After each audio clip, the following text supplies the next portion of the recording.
Very good morning, everyone. So today let's discuss about this natural and barrier methods of contraception. Okay, so the contraception. Contra means it's against conception, becoming pregnant. So contraception means the acts or methods to prevent the pregnancy or to prevent the conception. Okay, so what is contraception? The acts or methods to prevent unwanted pregnancy. So how can we stop that? How can the pregnancy can be stopped? Before that, we just need to know what is pregnancy. Can someone tell? There's a male gamete, there's a female gamete, male gamete and female gamete meets together, fuse, and that result in formation of zygote. So we call this process as fertilization, right?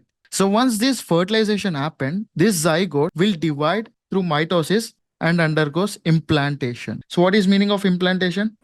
It will implant in the uterus, right? So how can we stop the pregnancy? We have a different checkpoints. One, first we try to stop the male and female gamete. So the first checkpoint is to prevent the release of male and female gametes. We failed in this process. If we couldn't stop the release of male and female gamete, at least we can try to stop the fertilization. So that's the second checkpoint. So first checkpoint is we should stop release or formation of male and female gamete. But male and female gametes are formed. At least we try to stop their fertilization. So we failed in the second step also. Then the third step will be we should prevent the zygote to implant in the uterus. So these are the three checkpoints where we can stop for pregnancy. So the first is release of male or female gametes. Okay, so release of male and female gametes. So what do we call the release of female gamete is? So the release of mature follicle. So we call it as ovulation. We should try to stop the ovulation, or else we try to stop the release of sperms. If ovulation happened, the sperms were released, at least we should try to stop the sperms to go to the fallopian tube where the fertilization happens, right? So second is we should try to stop the fertilization. That's the second checkpoint. If fertilization is also happened, then we need to try to stop the implantation. Okay, so how can we stop that? So each step can be inhibited or stopped by using of contraception. There are different contraceptions where you can use at these different checkpoints.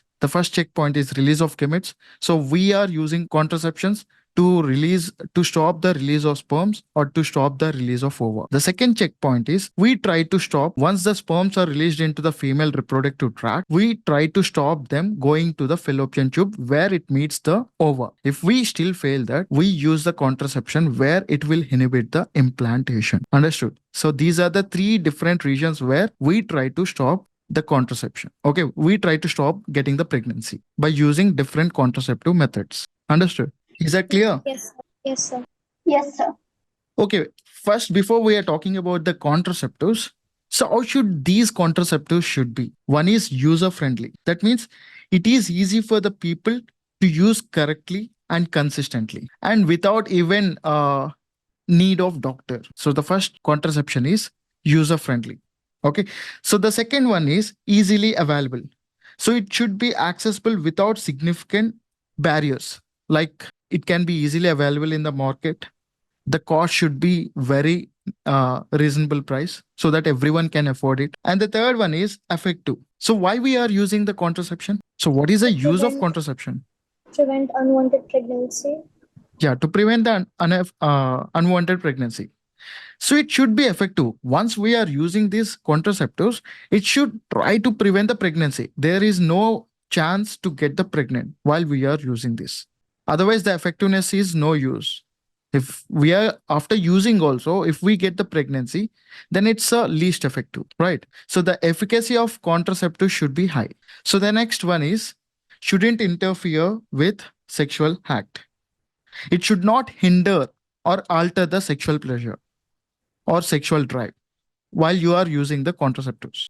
And the next one is once we stop using the contraceptives, the getting the pregnancy should be possible. Okay, it should be reversible and it should not have any side effects while using them. Okay, shouldn't cause unwanted effects on the body or unwanted side effects on the body.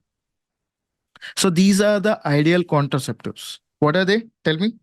It should be user friendly, easily available, effective, and then shouldn't interfere with the sexual act, and then reversible, or maybe have no or least side effects. Yeah. So in the class is only Anusha is there. What about the others? Why aren't you answering? Come on, guys, make the online class interactive.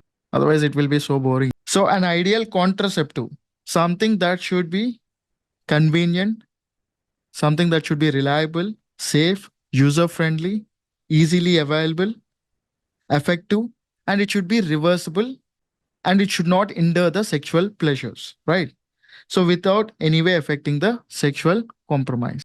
So what are the different contraceptives do we have? So one is natural, barrier. So there are different contraceptive methods are there. Natural, barrier, chemical, intrauterine devices, where we'll be placing them in the female reproductive tract, and surgical. Okay, so let's see one. So the first one is natural methods of birth control. So these methods primarily focus on preventing the meeting of egg and sperms, right? So natural way. That means without using any chemical or physical equipments. So we are not using any chemical or physical equipments, or we are not using any barriers also. So we are trying to do in natural way to prevent the pregnancy. These are temporary in nature. And what's the main primary purpose of the natural method is to prevent the sperm and ovum meeting. If the sperm and ovum meets, what happens? That result in fertilization, and that result in pregnancy. So we are trying to avoid their meeting. So how do we do? So one is periodic abstinence, coitus interruptus, lactational amenorrhea. Okay. So what is periodic abstinence? The rhythm period. So tell me, anyone, do you remember the menstrual cycle? So what are the events happen during the menstrual cycle? So there's menstrual period and then Yeah, there follicular is a phase, beginning. It starts with a menstruation. then follicular phase, Yeah, formation of the female gametes. Okay. So ovulation, follicular phase, and then release of the female gametes. So we call it ovulation, as ovulation. Next, then secretory phase, and then there is a secretory phase where it secretes progesterone. Okay, or progesterone. we can also call it as luteal phase, right? So this is the period. So periodic abstinence. So first periodic. So what is meaning of periodic? It is time intervals, right? Periodic means time intervals. And abstinence means abstaining from having sex. So there is a certain time period the couple should abstain having sex to prevent the unwanted pregnancy. That is where ovulation happens. Okay. So what is meaning of ovulation? The release of female gametes. Release it, yeah. During the time of sex, if we do at the time of ovulation, it can result in pregnancy. So at that particular time, the couple should abstain from having sex. So that's called as periodic abstinency to prevent the chances of getting pregnancy, unwanted pregnancy. Okay. So what is periodic abstinence? It is the method where the couples avoid the coitus. So what is meaning of coitus? Sexual. Okay. For a certain period of menstrual cycle. So where does this method will be applied? It will be applied for both males and females, as both are involved during this method, and it is reversible. That means if we continue doing it, it result in getting the pregnancy, and it is only short term period. It's not long term usage, right? So only that certain time period the couples has to undergo through this method to avoid the pregnancy. So you can see here the calendar. So tell me now, what is the phase of formation of the female gamete happens, or the follicular phase? During the 28, let's take the ideal 28 menstrual cycle. So we have that pre-fertilization phase, and post-fertilization phase, right? We have a three phases. What are they? Fertilization, and all the events that happen before the fertilization, we call it as pre-fertilization. And all the events that happen after the fertilization, we call it as post-fertilization. So pre-fertilization, what happens during this time? The female gamete formation happens. So what we call this as this phase? So what we call the female gamete formation? Nitya, tell me this answer. Sir, could you repeat again? I just got disconnected. Sorry. So there's a fertilization phase, pre-fertilization phase, and post-fertilization phase. So now I am asking for a pre-fertilization means there the female gamete formation happens. So before follicular phase, there is also something that happens in the female. What is that? We call it as menstruation. Menstrual cycle. Yes, like Yeah. menstruation. So menstruation and follicular phase, these are the things that will happen during the pre-fertilization phase. And during the fertilization, the tertiary follicle is now ready. It will be releasing from the ovaries. So that process we call it as Ovulation. ovulation. So ovulation is where it happens during the fertilization phase. And it is waiting for the sperm to come. The ova will be fixed at which part of the fallopian tube? Ampulla. It will be fixed at the ampulla and it's Ampulla. waiting for the sperm to come. Once the sperm meets the ova, then it results in formation of the fertilization that happens in the fallopian tube itself. After that, this zygote will be fixed in the uterus. So all these events will be happening during the post-fertilization. Okay, so you can see the exact ovulation will happen in the time period of 13th, 14th, and 15th day. Whereas the 1 to 5, where the menstruation will happen, or it can even last for 1 to 7. It depends. It lasts from 3 to 5 in a females, or it can even last up to 1 to 7. And the follicular phase will happen from 3 to 9 or 3 to 10, or you can say up to 12. Okay. So once the follicle is completely formed, now it has to release from the, and from almost 3 to 12 or 3 to 13, where the gamete formation happens. In the time period of 13 to 15, where there is a high chance for the egg to release. So we call it as ovulation. So to be ovulation mostly happens on the 14th day, the D day, where the egg release will happen. So we call it as ovulation day. The 14th is the most probably where the ovulation will happen. Or you can say 13 to 15 time period or time interval. From 16 to 28, so we call it as post ovulation. Now tell me, how many days does the egg live? It survives only for 1 day. So you can say if the egg is released on the 14th day, it will survive up to 15 days. If the sperm reaches at that time, fertilization can happen. If the egg is released on the 15th day, the fertilization can happen up to 15 and 16 time period window. If it is released 1 day late, 16, the time period can be 17, but it will not release more than that for an ideal menstrual cycle. First, suppose some people can have a long menstrual cycle, like they will be having menstrual cycle up to 35 days, or some will be having shorter menstrual cycle, like they are having 25 days or 20 days itself. Okay, so mostly the people will be having long menstrual cycle due to the hormonal imbalance. So where the pregnancy will not be getting on the same 28 days window period, but it will be lasting, sorry, the menstrual cycle will not be lasting up to 28 days. It can go up to 30, 31. Okay, the date will not be fixed. Okay.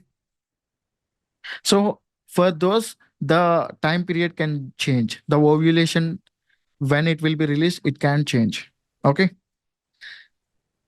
And we know how many days does the sperm can live? 72 hours. 72 hours. So if it is released on the 10th, it can survive up to 12th. So during that time, ovulation, if happens on the 11th itself, there's a chance for fertilization to happen. Or if it is released on the 12th, there is a chance for fertilization to happen. Okay.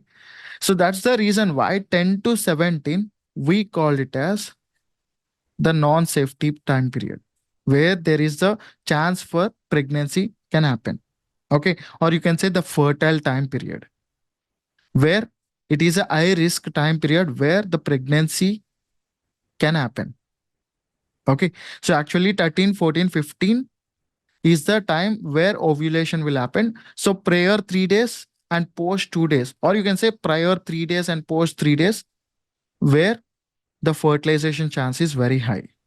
Okay, and how do you someone can calculate the ovulation time? So like 14th day, like from the menstruation. Yeah. So first, suppose if the woman is having, let's say, on June 1st, so the second menstruation can probably mostly happen by the end of the June or by the July 1st, right? So we should calculate 14 days minus from the next period. So that gives the ovulation day. So if the woman know that the next periods will come by the next July 1st, then we should calculate 14 days prior. So that will be the ovulation day. So after calculating the ovulation day, so prior 4 days, post 4 days are the risk time period where the unwanted pregnancy can happen if the female participate, if the male and female participate in the coitus, or if the couples involved in the sex. Okay. So write down few things. Ovulation will happen on the 14th day. So ovulation will happen on. So ovulation happen on the 14th day. The ova can be live or available for up to 1 to 1.5 days. And the sperm able to survive up to 3 days. So that makes the window of 10 to 17 is called as very high fertile time period, where there is a getting of pregnancy is very high chances. So during this time period, the couples has to avoid the involving in the coitus. So we call it as the periodic abstinence. The absence of sexual coitus during certain time period in the menstrual cycle.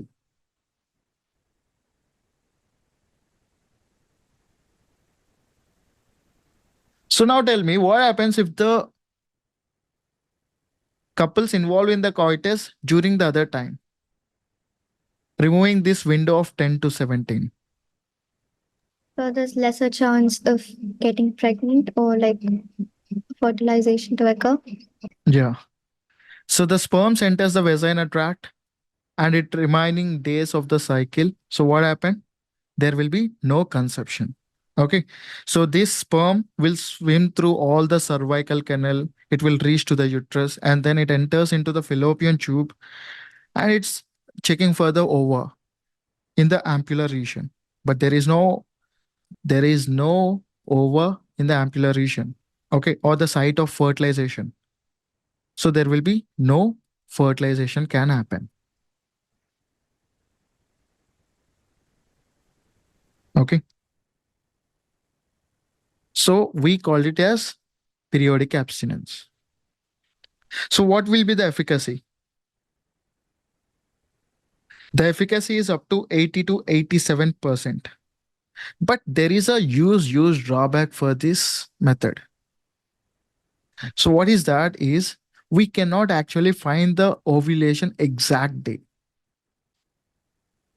So we cannot predict the ovulation exactly. Okay. Exact day. So this is a very high risk. So why we cannot find the exact day? We can simply subtract 14 days, but not everyone woman will be having 28 days. Some will be having 30 days, 31 days. So that will be a very risk chance for getting the pregnancy. But still, this method is having efficiency up to 80 to 87%. But this is a drawback. The accurate time of ovulation cannot be predicted. So that limits the efficiency. Okay. But if we are able to predict the ovulation, the chances will be 80 to 87% of getting pregnancy. Okay. Can prevent unwanted pregnancy. Understood? Yes, sir. Yes, sir. Okay. The next method is coitus interruptus, or you can also call it as the withdrawal method. So, at the time of release of the semen, the male has to withdraw his penis from the female's tract so that whatever the insemination is there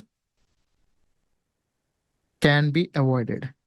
So, insemination can be avoided by withdrawal of the penis at the time of ejaculation. So, that method is called as coitus interruptus.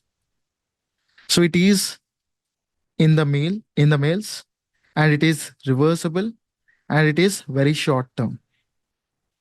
And if you see the efficiency, it is 80 to 85%. Why? Because even before the ejaculation can happen, the sperms can be liberated into the female tract. So then there can be a chance for fertilization to happen. So that's the reason why it is just a moderate technique. So what is coitus interrupts? Male withdraws penis from vagina before ejaculation. So it can avoid insemination, so conception can be avoided. But the drawback is sperms still can enter into the female reproductive tract before the ejaculation can even happen. So that's the drawback for this method.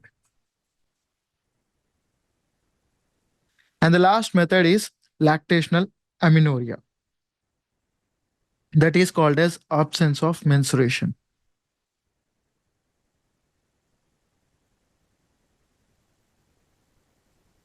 So this method is only for the females, and it is reversible, and it is short term. So what happens once the female gets pregnancy? There is a feeding of baby happens, feeding of milk. So what we call the feeding of milk as? Lactation. Yeah.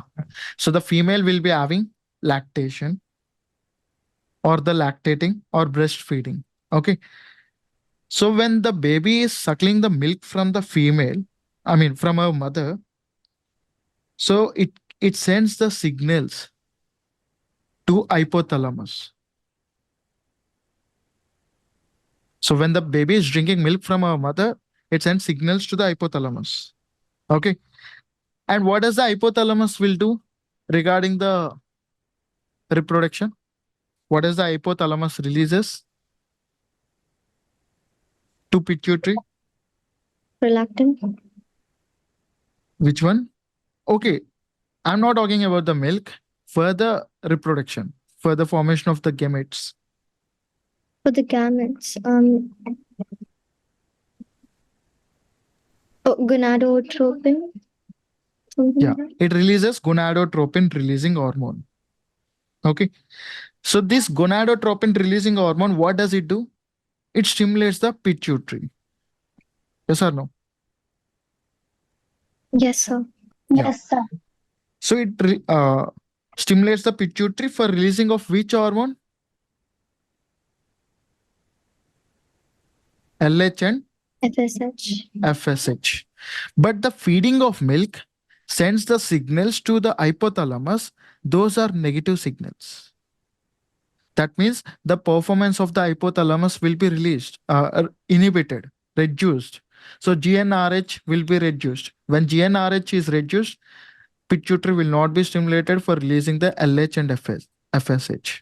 So when there is no LH and FSH, they will not synthesize the female gametes or ova. So female gamete or ovulation will be inhibited. Okay. So remember, amenorrhea means absence of menstrual cycle. Okay. So it is a temporary time period for the lactating mother where the menstruation cycle will be temporarily halted, or it is not undergoing menstruation. Okay, so during that time, there is no gametes are there, there is no female ova, so there is no chance for the fertilization to happen. Okay, Yes, sir. Yes, sir. yeah. So So I that's the reason. Yeah, please tell me. doubt. So I had a doubt. Actually, yesterday I was solving a few MCQs, and then there was a question where secretion of milk. So, like, what helps like secretion of milk? So the options were anterior pituitary, and then posterior pituitary, and hypothalamus, and like another option. So, as prolactin is like secreted by anterior pituitary, so I had marked that, but then the answer is hypothalamus. Like, Yeah, but hypothalamus is the one which controlling the pituitary, right? but then both of the options can be correct, right? Like anterior and hypothalamus. But see, here you can say first suppose, so which hormone is helpful for the formation of the female gamete? Is that a pituitary or hypothalamus? If there is no hypothalamus, pituitary is itself not functional. There is Mm. pituitary cannot perform LH and FSH if there is no GnRH, right? Yeah. So that's how. Okay, so So is this you got it? Lactational amenorrhea, everyone? yes, sir. Yeah. Yes, sir. Nitya, Yes, sir. what happened to you, Nitya? I think you seems not interested in the class. No, sir. I'm concentrating. Okay.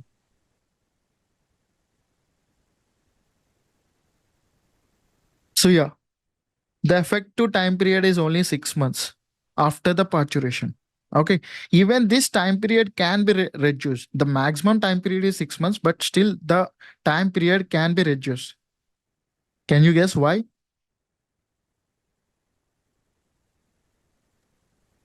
So could you repeat again? Sorry. The effective time period for this is just only 6 months. But this time period can even be reduced. This is a maximum time period, you can say, but still it can be reduced. What could be the reason?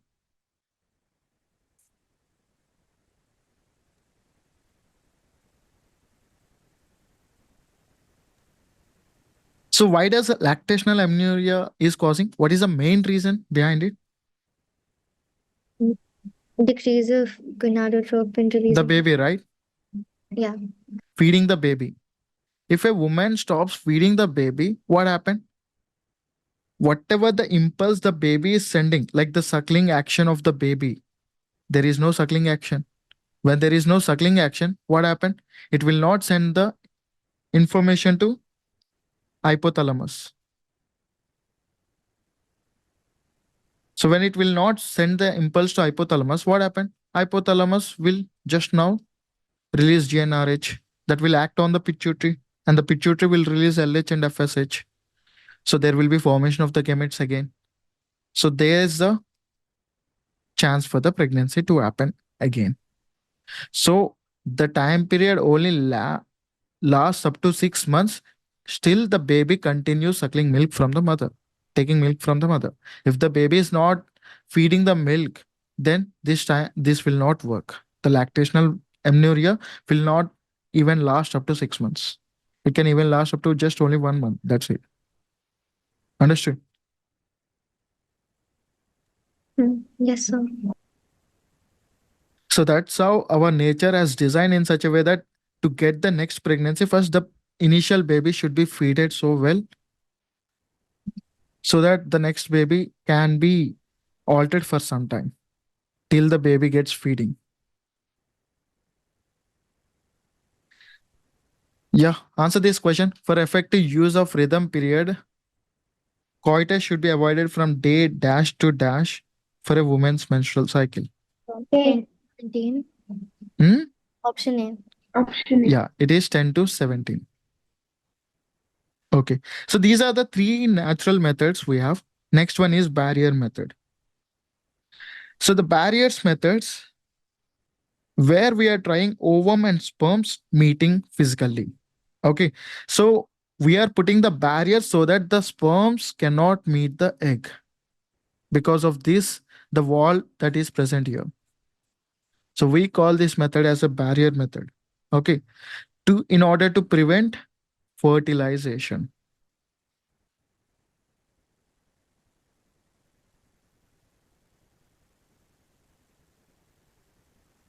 So what is meaning of barriers? That is nothing but we are using some physical barriers. It can be the condoms or it can be diaphragm, cervical caps and warts. So condoms, there are condoms are there, female condoms are there, and both are reversible. Once we stop using the condoms, there's a getting of pregnancy is high, and they are used only for short term. Okay. So you can see here the male condom. So it covers the penis in the males, so semen will not be released into the female tract. Okay, and these are the female condoms, or we can also call it as femidoms, which are placed in the female vagina or cervix, so that whatever the semen was released into the vagina or cervix, it will not go into the uterus. So it will prevent the sperms entering into the uterus. Okay, so there are certain features. So how does these condoms are made? They are made up of with rubber and latex. So mostly the condoms are made up of latex. Okay. So these are just used before the coitus, and these prevent the introducing the sperms into the female tract. So there is no sperms can reach to the uterus and to the fallopian tube, and there can be fertilization cannot be happen. So the first condom that used in the Indians is Nirod. Okay, so that was massively distributed by the government in the year 1963. So it is made up of it is made by Indian government. Okay, so remember this one. So Nirod, the first condom that is massively distributed in the year 1963 by the government, and it is made from the Indian government. So what are the different types of condoms are there? There can be latex or plastic lubricated, spermicide coated. Okay, so this is the one which is most commonly used. And plastic, it is acts like an alternative source for the latex. Those who are having the latex side effects, they can use the plastic or adverse reaction with the latex condoms. And lubricated, so these condoms are coated with the lubrication, so it will reduce the friction during the time of intercourse. And the next one is spermicide coated. So spermicide, what is something called side? Side means, for suppose, pesticide, insecticide, spermicide. So remember, side means something that kills. So here spermicide kills the sperms. So these spermicides are coated on the sperms in order to kill the sperms. So fertilization can never happen. I mean, cannot happen while using them.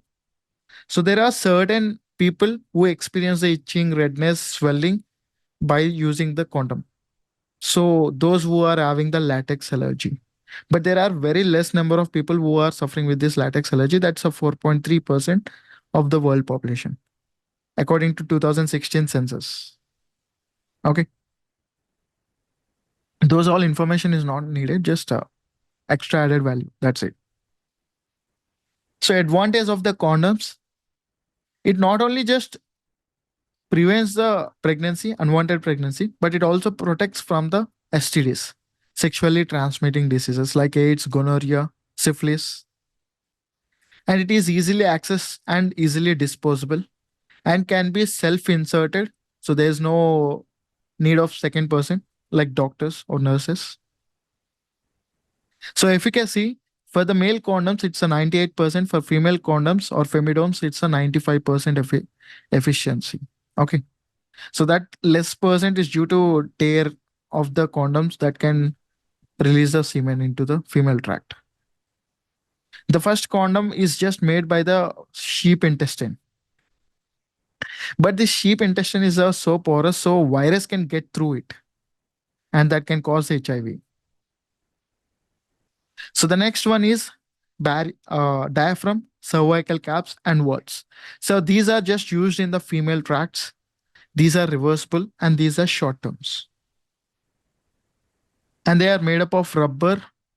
It is not made up of latex or plastic, it's just a rubber. It is exclusively used for women, and these are inserted into the female uh, vagina. Okay, so before coitus, and need to be kept inserted for at least 6 hours. So those who don't want to use the condoms, they can use this.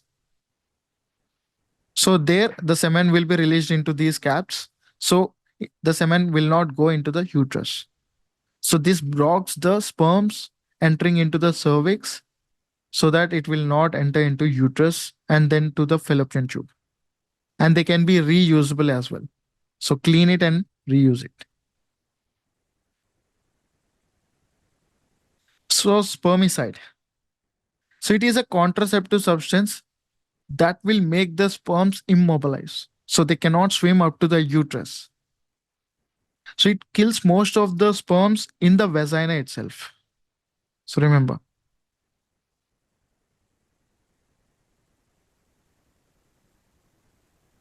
So first barrier method, like using the condoms, they will prevent entering into the cervix, entering into the uterus by using the spermicides. Whatever the leftover, if some sperms can enter into the female tract, they can be killed. That's how the spermicides are just coated on the condoms. These contain chemicals like boric acid, zinc sulfate, nonoxynol 9. So remember these three important. Okay. So these comes under the chemicals. Okay. Which acts like a spermicide. So they can be available in the form of creams, jellies, foams, vaginal tablets as well. So these tablets just placed before the intercourse into the female tract in order to prevent the sperms. So that the efficiency, you can see your diaphragm, cervical caps and vaults. 88% to 94%. Cervical cap and vault caps are having less percentage.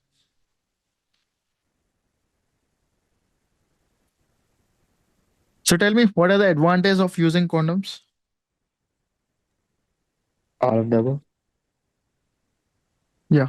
So they will protect from the STD, sexual transmitted diseases, prevent conception, prevent pregnancy, can be self-inserted without any second person. So all of the above. So that's it for today's class. Is there any doubts? No, sir. No, sir.